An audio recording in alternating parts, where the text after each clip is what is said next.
Society has always attributed loneliness with failure. If you're alone and you don't have an external social life and connections and whatnot, then you're pretty much a failure. There's a big difference between being alone and being lonely. Let me break that down for you. Loneliness is out of powerlessness. Aloneness is out of deep powerfulness. How Swamiji describes these two things, how they are very much different from each other. Aloneness is the power to be with yourself without needing to have anything external to keep you at peace. Loneliness is a space where, out of not wanting or having a lot of resentment and frustration and friction with other people, you keeping yourself away. Now that's another form of powerlessness. But today we're going to break into what it really means to be alone with yourself, and why success should be defined on how much you're able to be with yourself rather than how much external social life or connections or all the external utility values you have. Now, don't get me wrong, those have their place and purpose in our day-to-day life, and we need a lot of those things for very practical reasons. But our definition of success cannot solely be based on that. Swamiji has been talking a lot about on how to be with yourself, especially in the last couple of days of the daily satsang. If you're able to sit with yourself for 30 minutes without having to reach for your phone, without getting the urge to switch on the television, or without having some sort of an external stimulant, that is real power, that is real success. Not needing to be dependent on anyone or anything, but being fully complete unto yourself, fully fulfilled unto yourself, being in the space where you're able to just observe and be with yourself.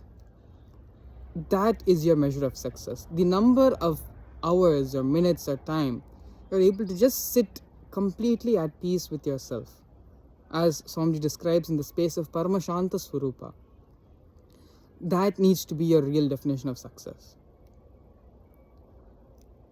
You can chase the external social life validations and all those other utility values, but it'll be a forever chase. It's like those hamsters or guinea pigs where you put them on the hamster wheel and they just keep on running. They think that after a certain time that they may achieve their goal, they may achieve what they're running for, but it's a never-ending vicious cycle. As soon as you touch one thing, you need to go to the next and the next and the next, and it never ends. But if you just change this dynamic of measuring your success based on how much you're able to just sit with yourself without having to need anything external to fulfill you or satisfy you, when that becomes your measure of success, just being at peace with yourself, naturally all the interactions, everything that happens in your day-to-day life, in situations, all of that you will learn to respond to them instead of react to them.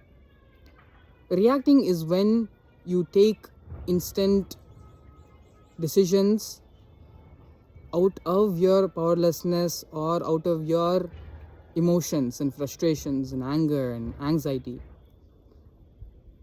That is what is reacting to life. Responding to life is when you are in this deep space of not allowing anything to touch you and not needing anything to externally please and satisfy you. When you're in that space, naturally every single situation in your life becomes an opportunity for growth. Every single person becomes a new beautiful relationship, and it's the same road, the same path you do every single day. You will find hundreds of opportunities that will come up. Fundamentally, it's not the external life that brings us success or fulfillment. It is the person who you are brings success or fulfillment. The same two people who've been living in the same neighborhood, have gotten the same education, have had all the same equal external opportunities in life. One of them becomes successful, rich, prosperous, the other one does not. The only secret is that the person who did become successful made use of the opportunities and situations in his life by responding to them and not reacting to them. Whereas the one who became a failure continuously only reacted to life, he didn't respond.